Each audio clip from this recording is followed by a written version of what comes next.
I swear, if my life was a movie, last night would have been the damn plot twist nobody saw coming. I was lounging on the couch, half watching some mindless show while my thumb lazily scrolled through my phone, when my wife walked in looking unnaturally pale, as if she'd been staring at something unspeakable for hours. I remember the chill that ran down my spine as I caught the tremor in her hands and the haunted look in her eyes, like she had witnessed something that defied every law of nature. I barely managed to ask, "Are you okay?" before she sank down beside me, her gaze fixed on the screen of her phone, as though it held the secrets of the universe. Her silence was deafening, and for a moment, I sat there, frozen in a state of mounting dread. I've been married for years, and I've seen my fair share of oddities, but nothing had ever prepared me for this level of unease. Then, in a voice barely above a whisper, she said, "I need to show you something." And in that instant, my heart began pounding like never before. When someone you love speaks those words, you know you're teetering on the brink of something catastrophic. Slowly, she turned the phone toward me, and that's when I saw it. A video of me, or at least a version of me that I didn't recognize. The figure on the screen had shorter hair, wore clothes that I'd never seen on myself, and was engaged in a heated argument in our own kitchen. I could barely comprehend what I was witnessing, my voice, strained and filled with anger, spitting out words that I had no recollection of uttering. "I don't care what you want," the video showed me saying. "You shouldn't have come back." The shock was overwhelming. The notion that I could have been involved in something so inexplicable made my mind spin. I scrunched my eyes, trying to force myself to remember. Had I done this? But every memory, every recollection of that day, was a complete blank. As my pulse thundered in my ears, I scrolled to the beginning of the video. The timestamp revealed it had been recorded 3 days ago, a fact that should have been impossible. I had been at work, tied to endless meetings and deadlines, and then I had come home to a quiet, predictable evening with my wife. There was no conceivable moment in those 3 days where I could have been in our kitchen, locked in a confrontation with an unknown person. The video was an enigma, a riddle that defied all logic. My wife's eyes never left mine as she murmured, "That's not you." And then, in a moment of sheer bone-chilling terror, I noticed him, a second version of myself, lurking in the background, reflected in the kitchen window. The sight of him sent shockwaves through me, his presence as tangible and terrifying as a ghost from another life. For a long, agonizing minute, I sat there in stunned silence, the room growing colder and the air thicker with unspoken questions. Who was that other man? How could I possibly have a double that I wasn't aware of? And why was he in our home, in a moment so intimately tied to my very identity? My mind raced, struggling to piece together the fragments of this impossible puzzle. I could almost hear the ticking of a clock in my ears, each second marking a descent deeper into a labyrinth of mysteries that refused to yield their secrets. I stood up abruptly, the adrenaline surging through me like a wild river, and demanded, "What is going on here?" My wife's eyes glistened with unshed tears as she reached out, almost pleadingly, for me to understand something beyond the mundane. "You have to remember," she said, her voice trembling with a mixture of fear and resignation. "There are things about our lives, about you, that you're not meant to know." Her words, cryptic and haunting, sent a shiver down my spine, as if I were standing on the edge of a precipice with no safety net below. As I tried to grapple with the enormity of what was unfolding, memories began to seep in, fragments of dreams and half-remembered moments that I had long dismissed as mere figments of my imagination. I recalled a peculiar night during my early 20s, a night filled with inexplicable coincidences and a sense of déjà vu so intense that it left me questioning my own sanity. Back then, I had felt as if I was living in two worlds at once, as if my existence was divided between what was real and what was a shadowy mirror of my life. I'd laughed it off as youthful imagination. But now, as I stared into the video evidence of a double life I never knew I had, I began to wonder if those long-forgotten moments were not illusions at all. The atmosphere in our living room shifted as the shadows seemed to dance around us, whispering secrets that I could almost decipher. I felt as if I were caught in the eye of a storm, a vortex of memories, fears, and revelations that threatened to tear apart the very fabric of my identity. I demanded more answers, my voice trembling with urgency. "Who is he? What did you do?" But my wife only shook her head, her eyes brimming with a sorrow so profound it made my own heart ache. "I didn't do anything," she insisted, "but I know you have to uncover the truth for yourself." Her words, though meant to comfort, only deepened the enigma. I couldn't help but recall an old urban legend I'd once heard about doppelgangers, parallels of ourselves that exist in alternate realities, crossing over when the fabric between dimensions becomes thin. Could it be that I was living a double life without even knowing it? The thought was ludicrous, yet the evidence before me demanded that I consider every possibility, no matter how fantastical. I took a deep breath, trying to steady my nerves as the enormity of the situation began to sink in. The video was not just a recording, it was a message, a cryptic invitation to delve into a mystery that spanned beyond the ordinary, into a realm where reality and imagination merged into one. I remember the sensation vividly, a mixture of dread and exhilaration that surged through me like a tidal wave. It was as if every fiber of my being was tuned into a frequency I had never encountered before, a resonance that vibrated with the promise of dark secrets and hidden truths. I knew then that nothing in my life would ever be the same again. The calm routine of my daily existence was about to be shattered by revelations that lurked beneath the surface of everything I thought I knew. Before I could even formulate a plan, the phone in my hand buzzed with an incoming message. The notification was from an unknown number, and the text was terse, almost mocking in its brevity. "You're in too deep now." The words echoed in my mind, mingling with the images from the video, and I felt a chill of foreboding crawl up my spine. Had someone been watching us? Was this all part of a larger game that I was unwittingly caught in? The unanswered questions piled up, each one more disturbing than the last. In the ensuing silence, I found myself wandering through a maze of thoughts and suspicions. Every familiar corner of my home, once a sanctuary of routine, now appeared as a potential stage for secrets and betrayals. The kitchen, the living room, even the hallway. Each space seemed to harbor its own hidden narrative, its own fragment of a larger, more sinister sinister story. I recalled a time when I had woken up in the middle of the night to the sound of whispering voices, only to find the house empty and silent. I had chalked it up to an overactive imagination, a remnant of past stresses. But now, with the specter of my doppelganger looming over me, every unexplainable occurrence began to make a twisted sort of sense. Desperate for clarity, I grabbed my jacket and stepped outside into the cool night air, hoping that a walk might clear my muddled thoughts. The streets were empty, bathed in the eerie glow of streetlights that cast long, distorted shadows. Every step I took felt like a descent further into the unknown. I kept replaying the video in my mind, each detail etching itself deeper into my consciousness. The angry tone of my voice, the vacant look in my eyes, and that inexplicable presence behind me. The more I tried to make sense of it all, the more I realized that I was standing at the threshold of a mystery that was far bigger than I had ever imagined. As I walked, my mind oscillated between disbelief and a mounting, almost primal curiosity. I recalled a conversation with an old friend who had once mentioned that sometimes the universe sends you signs in the most bizarre ways. Back then, I had dismissed his words as the ramblings of someone too caught up in conspiracy theories. But now, every strange occurrence seemed to point in that direction, a cosmic signal urging me to uncover the truth, no matter how terrifying it might be. My thoughts drifted to the countless stories of people who had encountered the inexplicable, who had experienced moments of uncanny déjà vu that hinted at lives lived on parallel tracks. Was it possible that I, too, was entangled in such a phenomenon? The further I walked, the more the night seemed to close in around me, wrapping me in an embrace of silence and mystery. I found myself approaching a familiar park, its entrance dark and foreboding under the moonlit sky. I had spent many evenings there, seeking solace among the trees and the gentle hum of nature. But tonight, the park seemed transformed into a realm of secrets, each rustling leaf and creaking branch a silent witness to a story that was still unfolding. I hesitated at the gate, feeling as though I were about to step into another dimension entirely, where the rules of time and reality were distorted. The message from the unknown number replayed in my mind. You're in too deep now. It was as if the universe itself was warning me to turn back, but curiosity, a dangerous, all-consuming force, propelled me forward. I wandered through this park, my senses on high alert, every rustle of wind and distant sound magnified 100-fold. Memories of that old night, when I first experienced an unexplainable split in reality, began to surface in vivid detail. I remembered feeling a strange tug, as though something beyond my control was pulling me in two directions at once. That night had ended without resolution, leaving me with more questions than answers, and now, those very questions loomed larger than ever. My heart pounded as I recalled the fragmented dreams of alternate lives, a life where I had made different choices, a life where a mysterious figure had always been present at the fringes of my existence. Was it possible that my life was not singular? That my identity was fractured across multiple realities? The deeper I ventured into the darkness of the park, the more the lines between memory and reality began to blur. Every step felt heavy with the weight of secrets long buried, and every shadow whispered the possibility of hidden truths waiting to be uncovered. I could almost sense that somewhere, just beyond the reach of my understanding, lay the answers to questions I hadn't even thought to ask. The world around me was shifting, and I knew that I was no longer a passive observer. I was now an unwilling participant in a mystery that would change everything. I eventually found a quiet bench under a gnarled oak tree, its twisted branches reaching out like the fingers of a forgotten specter. I sat there for what felt like an eternity, grappling with the tumult of emotions that surged within me: fear, anger, bewilderment, and a reluctant thrill of anticipation. I reached into my pocket and pulled out my phone once more, determined to piece together every scrap of evidence I could find. As I scrolled through old messages, missed calls, and fragments of memories, a pattern began to emerge, one that suggested my life had been subtly altered long before last night's revelation. Was it all orchestrated? Were these coincidences, or was there a deliberate design to everything that had happened?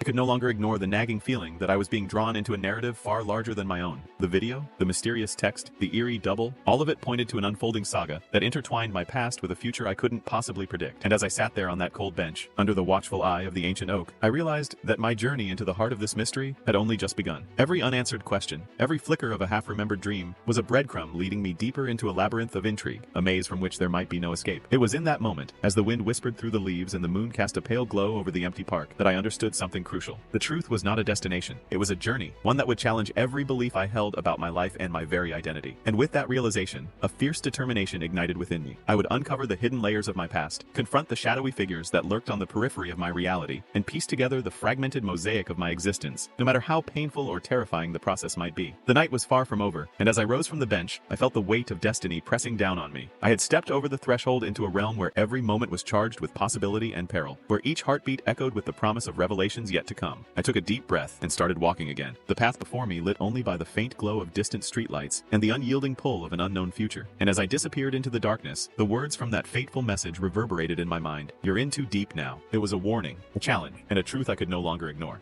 And then, in a flash of clarity amidst the swirling chaos of memories and possibilities, I realized that the mystery wasn't confined to that one video or that one inexplicable night.